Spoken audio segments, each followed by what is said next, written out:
All right, good afternoon, everyone. Yes, it's not good morning. Now, for anybody who's thinking, well, Shannon probably slept in this morning. No. It was 1:37 when I laid down last night to go to bed. So, a long day for me, but I was still back up, bright-eyed and bushy-tailed, and I've been watching the first period of New Jersey and Washington. I'm thinking the Capitals might say, you know what, we've had enough of the matinee games. Let's just not do those anymore. We don't wake up very well. Speaking of news from around the National Hockey League and all of that, this came out last night from Hockey Night in Canada. Chris Johnson and Elliot Friedman reporting that basically there's a new TV agreement that's coming soon. We've heard about, of course, the U.S. TV agreement and what it might include and what it might not. For at least a year, we've been speculating on it, right? So it should include ESPN. That's the rumor. Now, not everybody likes ESPN. I know that. I realize that. However, you want to get as many eyeballs watching hockey as possible. Having ESPN included, and this is not specifically this is not an ESPN exclusive. It'll still be on NBC. There'll still be Fox involvement as well, and ESPN jumping on. So it's adding additional resources and money. And honestly, it sounds like the National Hockey League, this is going to be very good for them. So that's good news. And apparently that's going to get announced relatively soon. The new TV agreement in the States. We'll take a look at it. You'd have to think with ESPN being involved, there'll be more money coming into the NHL than what they're making currently on their TV deal. And then it's in the best interests of those networks that have the agreement to promote the league. So for people who want to see the league get promoted better in the United States than what it is right now, this is good news. Apparently, Nashville, these guys here, they might be open for business. The Untouchables, and this is from Elliot Friedman, so it's a good source. The Untouchables, meaning we're not even going to listen to who offers, are Ryan Ellis, Roman Yossi, and Pekka Rinne. Rinne with the idea that they've probably got an agreement with him that he'll retire as a member of the Nashville Predators. It's interesting Saros isn't on the list. Of course, Ekholm's been, rumors here and there. And Forsberg not being on that list is a surprise, too. And Elliot said that one surprised him. So we'll see. We'll see if Nashville does, in fact, sell off. They're currently sitting at 7 and 10, so the math does get difficult for them at that stage. But we'll see. We'll see how things work out for them. And if they decide to full-on sell, this is where the salary cap really, really hurts. All of these teams that are capped out, it really hurts when you're trying to make trades.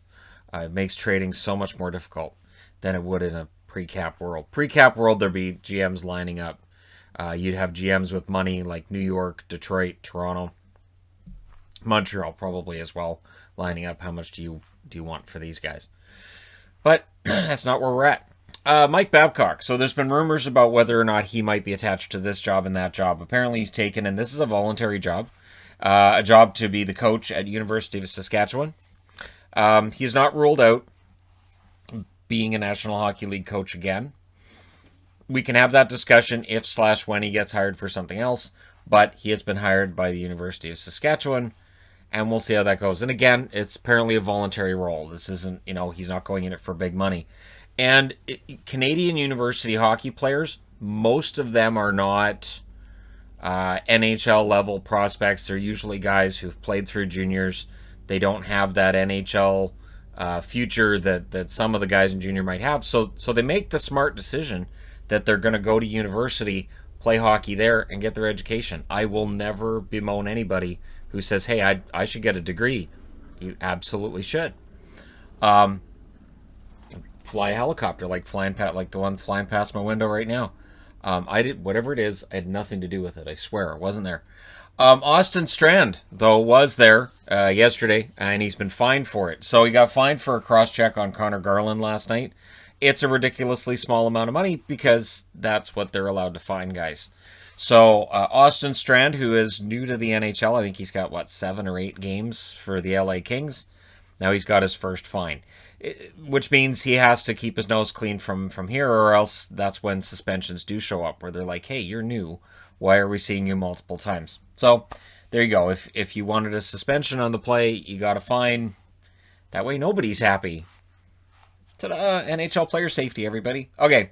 Yesterday, Adam Henrique was on waivers. He cleared because nobody's taking that contract. Today's contract that nobody's going to take belongs to Franz Nielsen of the Detroit Red Wings, who has been placed on waivers.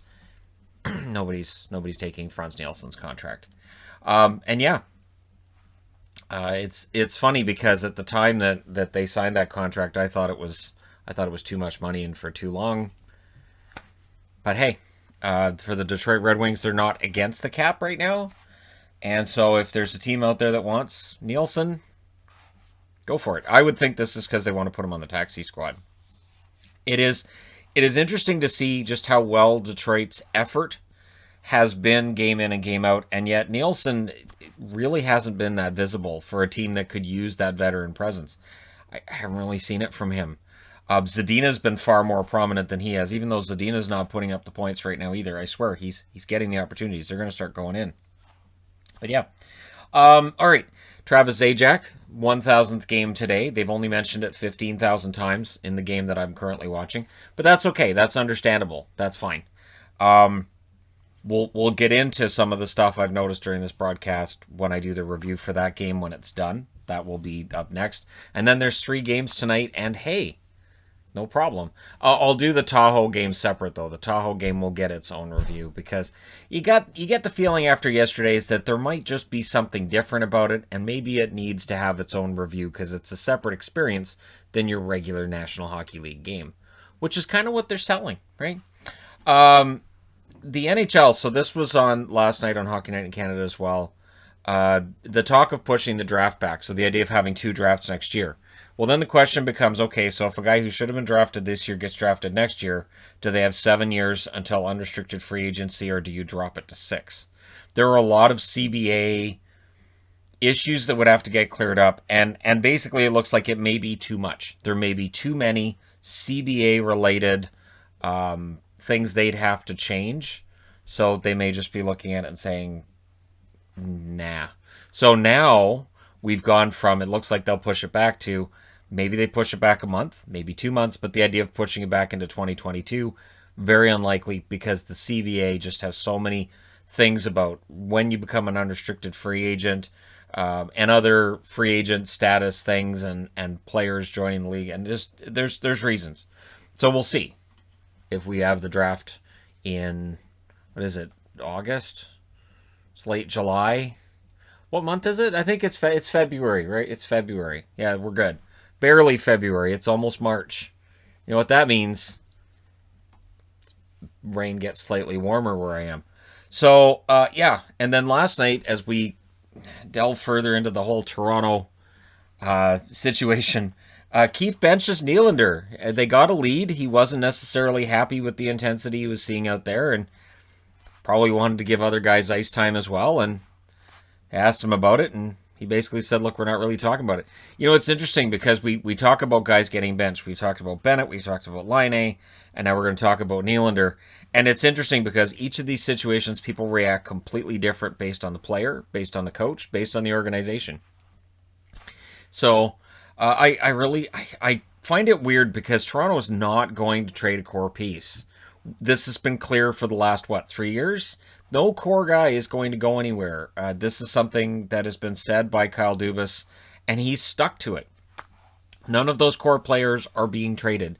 And whether he's being naive and thinking they can just turn it around or whatever it is, I admire him for sticking to it. When other GMs would have said, you know what, I've kind of got to blow this up, sorry. And players might have understood that as well. He hasn't. And so I really don't think there's any fire here. There might be plenty of smoke because it's related to Toronto, but I don't really see anything happening with Nylander now or anytime in the near future. He's signed for a little while here. I really don't think anything's going to... But again, immediately that's kind of front page. So I won't put it in the title. I do report on Toronto stuff, but I often won't put it in the title.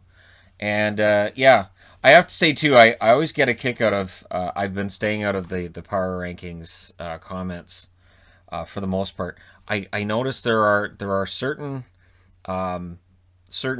accounts that only show up in the power rankings videos. I don't see them commenting anywhere else. So those are the ones I kind of go. And again, last night, there were a lot of people that just skipped to the end. So it's like, well, if you're just going to skip to the end, I mean, I don't spend 33 minutes just putting up a logo and then just stand there and look at it. It's been a minute. Next logo. It's been a minute. See, now there's people who are going to want to see that now. It's not going to happen. I explain every single ranking all the way through, and I'm putting together a board for later where I'll review my last 5 power rankings, or all 5 power rankings I've done so far this season, as I continue to keep track and just go over which teams have moved up, which ones haven't, which ones have been stagnant, and which ones have just, had a precipitous drop since the start of the year. Because it's fun to look at. But hey, thank you guys so much for watching, for all your support. Don't forget to hit like and subscribe if you're browsing your way through, you just happened upon this video. And this is one of those jerseys that it's weird. So at some point, I'll go to a meetup this summer. I really hope we have meetups this summer, and I'll wear like one of the Michael Bublé jerseys, and that way when Jordan wrecks it, I can tell him off, and say and if he's watching this, he's gonna be like, oh, nuts. Yeah. I don't forget. It's only been 2 years. I don't forget. But hey, thanks again for all your support, and I'm looking forward to a much better 2021 than we had in 2020. I'm an optimist. Thanks again for all your support. I will talk to you again soon.